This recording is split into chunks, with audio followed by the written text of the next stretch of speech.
We're back in the kitchen. It's Memorial Day weekend and we're getting ready to have a fairly large meal tomorrow. Small gathering because of this virus. Hope everybody's having a great time and remembering what really this is all about. And that's remembering all of our fallen soldiers. Our barbecue sauce is gonna be cooked and I've gotta get it done and let it be cooling because I've got some pinto beans soaking, and before I can make my barbecue beans, I've gotta have that sauce. So here we go. Okay, we've got all of our ingredients here and we're gonna get started first off by putting a little bit of butter in this saucepan. Got about a tablespoon. I'm gonna turn my fire up now. And we're gonna add 2 cups of ketchup.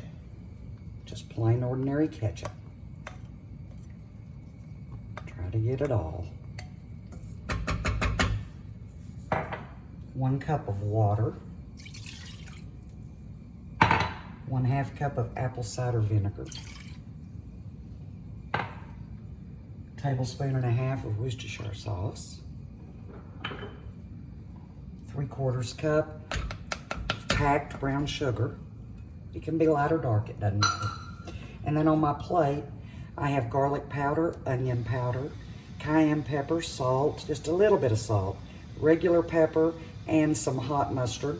And I have a tablespoon of tomato paste. We're gonna put all that in. And we're just gonna bring this up to a little bit of a boil. And when the butter's melted and it's bubbling a little bit, I'm gonna turn this way down on low and simmer it for 30 minutes to an hour. And then I'm gonna pull it off the fire and let it cool and it'll be ready to use. Okay, we're back and we're gonna make some buckeye brownies. And that just means the topping has peanut butter and milk chocolate and it's gonna be delicious. But we're gonna start with the base, which is my brownie recipe, and I did win a nice award for it at the State Fair years ago. And it's very simple, but it's really good. And when you get them done just right, they sink a little bit down in the middle and they're soft. And the topping is normally a very thick layer of a chocolate fudge frosting, but we're not gonna do that today. And here we go. We've got flour, baking soda, and salt. We're gonna add sugar. And we're gonna add cocoa powder, just plain Dutch cocoa powder. And we're gonna mix that up just a little bit, and we're gonna add 2 sticks of melted butter and some vegetable oil that's melted together. And we're gonna blend that up. It smells good already. What could be wrong with chocolate and butter?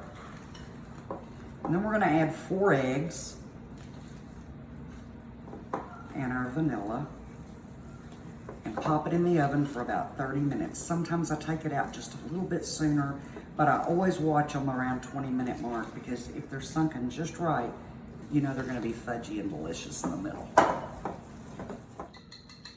We just beat up these 4 eggs just a little bit. Just makes them easier to combine in this chocolate mixture.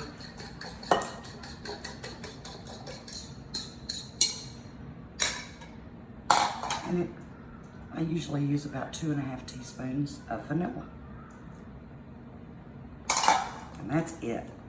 We're gonna mix this up, get it in the oven. We're back and our brownies are done. They're just sunken just a little bit and they're a little soft on the inside, which makes them perfect.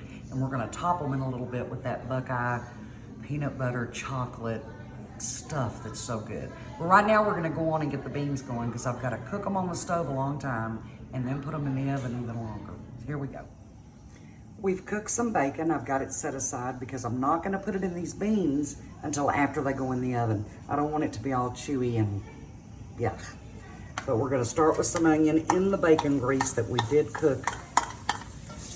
We're gonna get that going and we're gonna add some chopped up jalapeno and some garlic. And as soon as this is softened and I get to a place where I'm ready, we're gonna be back and we're gonna put in the rest of the ingredients. All right, our onions have been sauteing. We're gonna add some chopped jalapeno and some garlic. I want all of it. Let's try it that way. Yes, my hands are clean. We're gonna add the beans. These beans have been soaked all day in salt water. Now we're not gonna salt them again until about an hour before they're done. They're gonna cook in this pan on the stove for about an hour and a half. And then we're gonna transfer them to a baking dish, add the barbecue sauce that's been sitting here cooling off a little bit, and we're gonna cover it in this pan in the oven on 300 for about 3 hours. And then we'll take the lid off for an hour and they'll be done. So here's these beans. Just want to stir that up really good. And we're gonna add some water.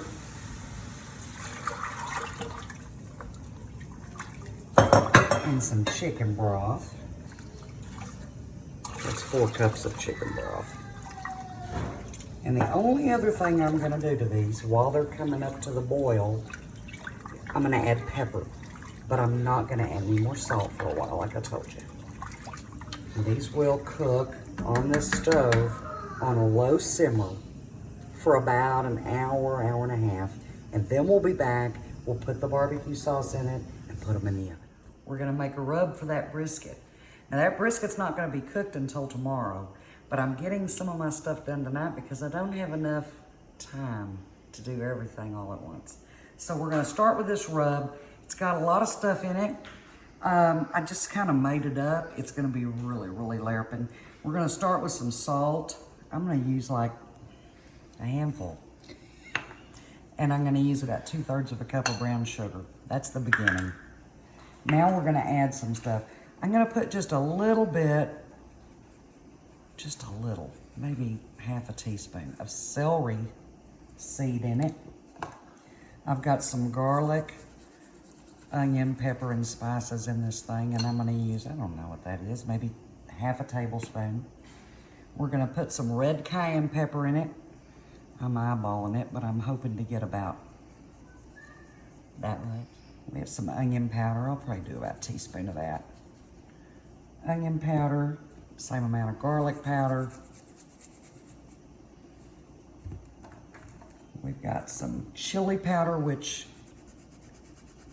I'm not gonna use too much of, maybe a good teaspoon of it. Use some red pepper flake, maybe about that much.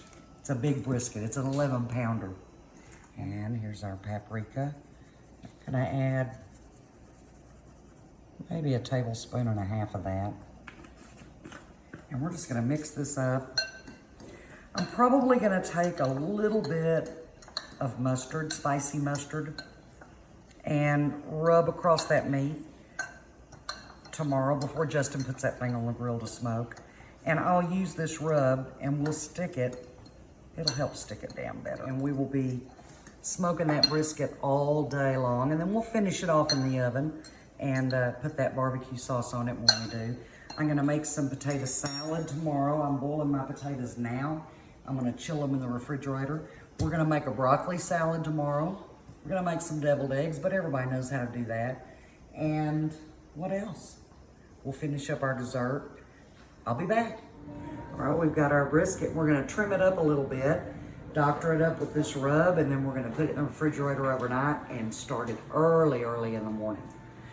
All right, to get started, we've got a lot of fat that we have to get some of it off, and some of it we're gonna leave. The first thing I'm gonna do is just start right here and get a little bit of it off.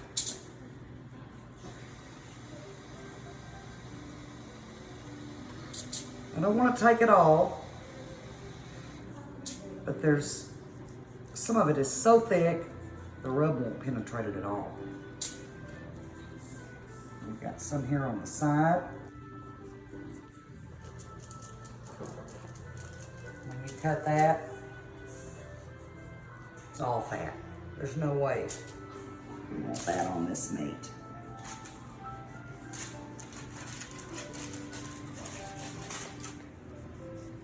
Want to get some of the brown meat off of it.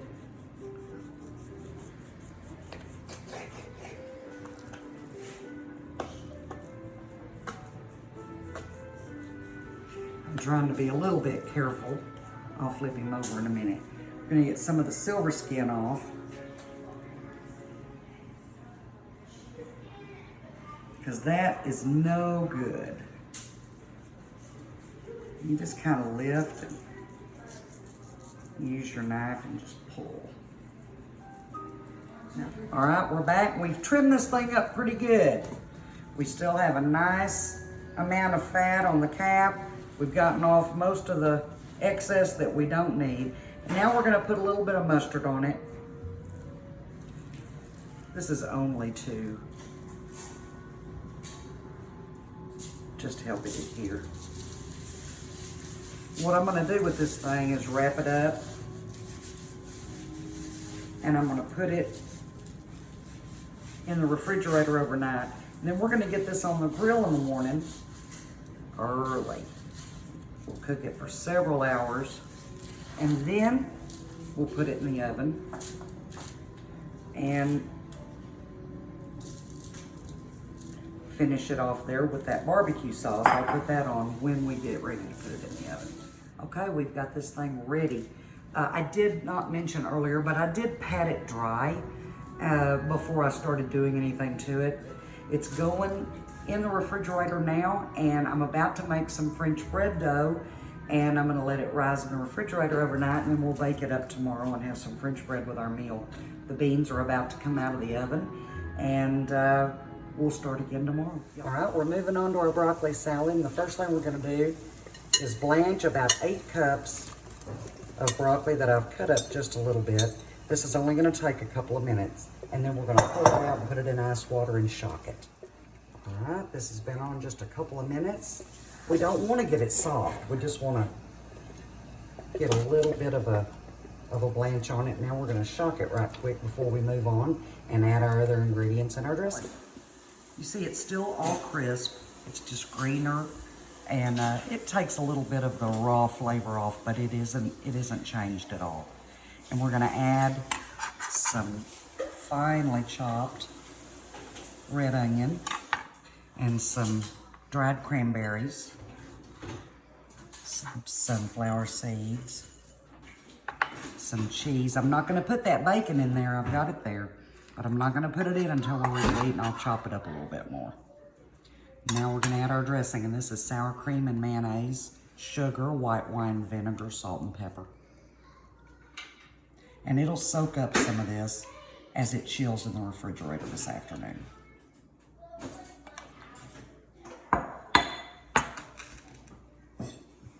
This is a really good salad if you just want to try something a little bit different. We always have potato salad. We always have deviled eggs when we do these picnic things. But I always like to try to put something else with it that's just slightly different. And while I'm stirring this, you need to look at my French bread dough. It is ready. I'm going to take that out and punch it down and shape it into 2 loaves. And we're going to bake that off, and it's going to be great. My daddy just got here, brought presents for everyone, so sweet. So we're gonna go visit with him just a little bit and let this thing chill in the refrigerator. We'll be back. We're back, and we're gonna start our potato salad. I boiled these potatoes last night, and while they're still warm, you take a little bit of vinegar, maybe a couple of tablespoons, and a little bit of the warm potato water that you boiled them in. And I leave the skins on. And you put that mixture on there, and it just kind of penetrates the potatoes and gives them a little bit better flavor. And then you chill them overnight, peel them, cut them up. So that's what we've done here. I've got a mixture of mayonnaise and sour cream that we're going to put in here. I've got some pickles and a couple of different kinds of onions, and it's a mayonnaise potato salad. Years ago, my mother, and she made a really good potato salad, I promise she did, but it was so yellow that you needed sunglasses when you were in the same room with it. So, and I don't know, I always just thought the potato salad tasted just like the deviled eggs. And I started searching for other recipes, and I actually adapted. This one is very similar to one that I got from a Julia Child cookbook years and years ago. And I really like it. When it's all put together, we're gonna chill it a little bit longer. When we're ready to eat, I'm gonna put some chopped chives and some crumbled cooked bacon on the very top of it, and it's really gonna be good. I've also got my bread ready to go in the oven. It's probably got about another half an hour. Those are dill pickles, by the way. About another half an hour before it'll be risen enough. But as soon as I get this put together, I'm going to show you what it looks like. I use my KitchenAid stand mixer with the dough hook, and I make breads and things all the time. It's so fast, it does all the kneading for me, unless I just feel like doing it myself, which I do sometimes. But it's really fun to make your own bread. You can add some salt. I'm gonna grind up a little pepper, and then everybody else can do their own thing. I've got some different potatoes going in for little kids, because some of them are scared to eat this kind of thing, you know. All right, we're just about ready to add our mayonnaise and sour cream. And believe it or not, this is just a very small amount of sour cream. It makes about 2 cups. This is about 4 pounds of potatoes cubed up. If you were doing about 2 pounds, you would use about 3/4 of a cup of mayonnaise and 1/4 cup of sour cream, about a cup. And this has come out to be 2 cups since I've got twice the amount. If you've never tried just a mayonnaise-based potato salad, it really is very good. First time I saw it, I just thought it was a foreign thing, because every time I ever ate it in my life, it was filled with mustard and mayonnaise. And there's nothing wrong with that, I still like it. But this one is really good. I have a couple of boiled eggs I'm gonna slice and lay on the top with the chives and the crumbled up bacon. And here's my bread. Getting ready to put this in the oven. We got about another 30 or 45 minutes, but that French bread's gonna be really, really good. And the next thing we're gonna do is, let's see, I've got the beans that I made yesterday warming back up in the oven. Our brisket is been smoking all day on that grill, and now it's got barbecue sauce on it, which I made yesterday, and it's in the oven. Well, we finally got through all of our cooking, and we have a beautiful brisket with a barbecue sauce and a rub on it, and we did sneak a little bite, and it's delicious. Our broccoli salad, our potato salad, our deviled eggs, our baked beans, my homemade bread, which is so good. The smell is fabulous. And the delicious buckeye brownies with the fudge. And we got my daddy here. It's supposed to be his first outing away from the house, but he brought presents, so I know he's already sneaked out. And we're gonna have a wonderful meal. You wanna say anything, Daddy? Not a thing, except I can hardly wait to get to it. If y'all want the recipes for any of this, message me, and y'all have a great night.